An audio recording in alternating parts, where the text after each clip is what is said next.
I've never been able to draw. The best I've ever been able to do is stick figures that looked absolutely terrible. I have a decent intro because there's a little bit to unpack before we get straight into how to draw eyes, so feel free to skip right over this, but basically, I'm Logan Jungle, you're on the Loganified channel. Now, this is basically my variety channel, and I'm going to split it into our channel because I made a video called I Learned How to Draw in 30 Days. And in that video, I basically said if you guys showed that you guys liked it enough, then I would continue to learn how to do these things and do it my way. So if you're interested in seeing where this journey began, then obviously I will link it in the description to my main channel, and the rest of my art stuff, my art journey, or our art journey will all be here. Day number 1 was me drawing with no references, no anything, just pen to paper, pen to screen, and seeing what comes out when I try and draw some eyes. Now, if you watched the first video, you might remember that I was drawing 1 hour every day for a month, and that took a lot out of me. And then I realized that I felt a little burnt out afterwards because that just was a lot for me. So as I'm getting back into it on day 1, 3 main things hit my head, 3 big revelations, if you will. The first one is that drawing without inspiration or references is a way different skill. The creative eye that you see in your head when you're trying to do something is a totally different skill that needs to be respected, and I didn't in this moment. The second one is that it sometimes feels weird holding the pen. The pen itself just being in my hand, how to turn the screen. Did I like using the rotation in Clip Studio? Did I like to move the whole screen myself? I really forgot. And number 3, we all probably deal with it, but I forgot what it felt like. I was back to having the negative thoughts because you can see these do not look that good. Day number 2, I decided to go back to the drawing board and watch a PicAt or PCAT video on how to draw eyes. I've seen this one plastered all over the internet for being one of the best videos about learning how to draw eyes. Now, obviously, you guys know I'm going for a more anime style, so this is exactly what I needed because in the intro, they literally say how to get better stylized anime eyes. And 2 main things come out of this video for me where, one,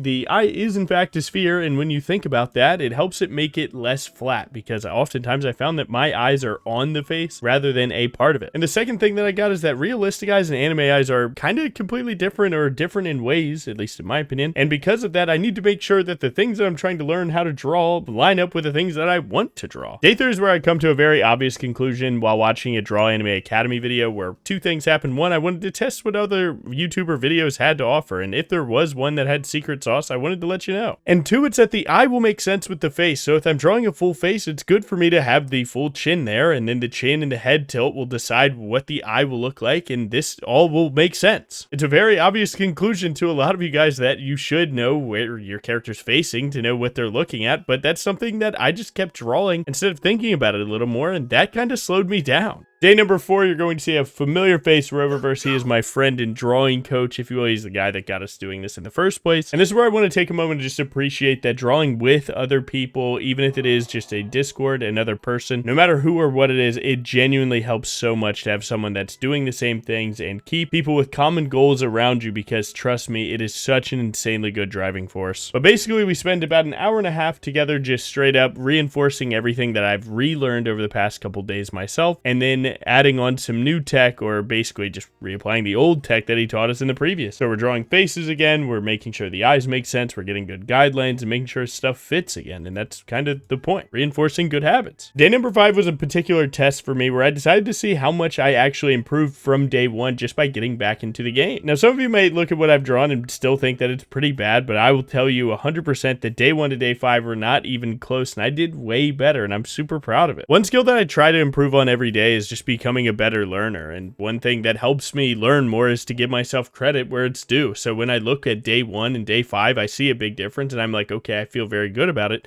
Not in a cocky way, but you just have to have some positive thoughts sometimes. They go a lot farther than people like to say, but honestly, go out of your way and look at when you started and look at where you're at now. Come back in 5 days from today and look at it. You have likely gotten better, and you refuse to acknowledge it because you have these weird expectations on yourself. Not trying to get too deep here, but just be nice, man. Be nice. Day 6 is where we really get into the meat and potatoes of everything, where we're actually trying to put pen to paper. Again, I got Rover in the call, and we're just going to try and make a full face and just make sure that everything makes sense. And this is where I really started to feel like my eyes were flat and they were resting upon the face rather than being a part of it. And that's something that I had to work on, but it took today to realize it. And I can't stress enough that one of the main reasons that I like making videos like this is that it keeps me very dedicated. I think that there's something so important about getting on every day and doing something, even if it is just 30 minutes.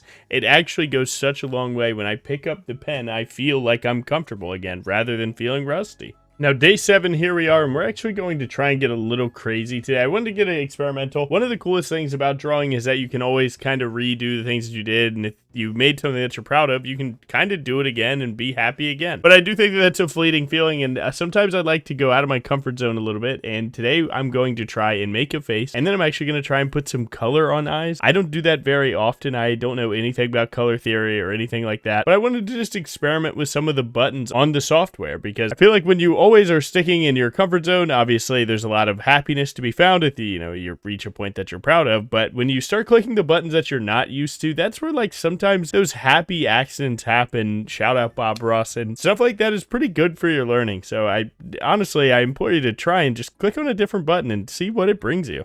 Day number 8 was random day, where I kind of just stumbled upon the first thing and then decided to just follow along with it. I ended up on a Bortek video where he basically just draws an eye very similar to this, and I try to make it my own with this adding and experimenting with little details. Where can I put a random white dot? Does that white dot add, and what does color do, and how do I blend it, and what does everything look like? We basically stumbled upon just a really good practice day, and that felt pretty good for me. Day 9 and 10 was an unintentional 2-day bender from like 11 p.m. to 3 a.m. because I wanted to really finish this final project. That's the kind of what I want for these videos, to always have a banger of an end where I make the best thing that I possibly think I can and we keep it moving. But this is a Loganified or Logan Jungle video. Those of you that do know me, I love to yap, so I'm going to just flat out tell you everything that I learned and everything that I think can help you guys in your journey. So we're off with day 10. In day 10, I grab a reference. I lightly brush over the reference just to feel what it's like to draw those lines, because again, I'm still trying to figure that out. There's a lot of like really specific depth being given to some of these pictures that you're not noticing. It's like, well, it actually is like a line that's not going fully up, but it's kind of like a slope upwards. And a lot of those really small details make things 3D, and that's something that I need to know when we're talking about things being flat. Now, the next thing is this is the direction of the face decides so many things. What you can see and how much of it for certain eyes, like when your head is tilted, like in the picture that I'm drawing right now, that, the eye that's on the left side of your screen is actually much smaller than the one on the right, and that is decided by the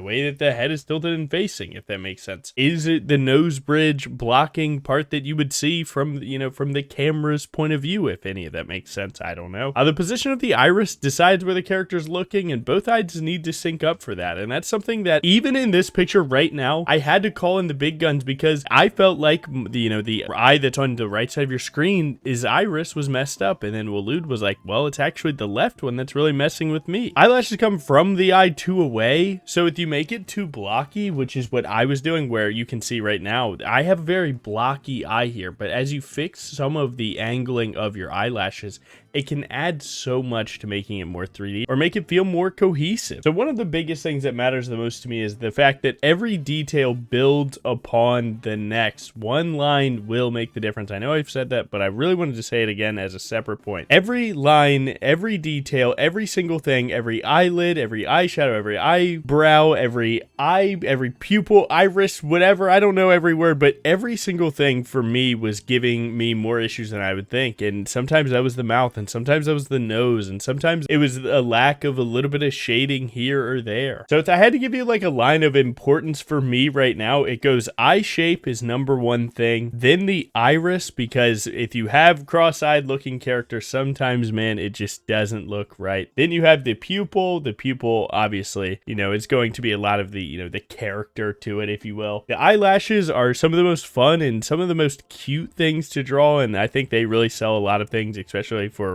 female eyes. And then you have the eyelid and eyebrow right there. I think the eyelid gets not enough credit, but it, may not be as important. And then the eyebrow, I am so zoomed in a lot of the time that I can't even see the eyebrow, but let me tell you, man, it can make a world of difference. And here we go. I'm just messing around with the eyes, trying to make this character into Briar. So this was just a random reference that we, took some inspiration from and started drawing it. But you know what we do on the Loganified channel, or Logan Jungle channel, because everything's got to be about Briar. Briar is my heart and soul. It's the reason that I'm able to make this video. So, or rather, she is the reason that I can make this video at all. So everything has to get turned into Briar. You can see I'm still terrible at hair, but that's not the point of this video. This video is about eyes, and I am super proud of these eyes. I am proud of these eyes. Here's some different variations of my final project. Hopefully this helped you figure out how to draw eyes, or at least helped you learned how to draw them better, or at least made you want to pick up the pen again. Again, nice to meet you on this drawing channel. Please let me know down in the comments what you think I should learn next, because I don't know if I'm going to be splitting legs into calves and thighs and then feet, or if I'm just doing all legs all in one. The loose idea of this channel is to learn every single thing that we can, every single body part, and then turn it into full pieces of art. I don't want to get too ahead of myself, but that actually seems like the right way to do this. Since it is my smaller variety channel, if you wouldn't mind throwing me a like, comment, or a subscription, thank you so much for watching. Have a wonderful day.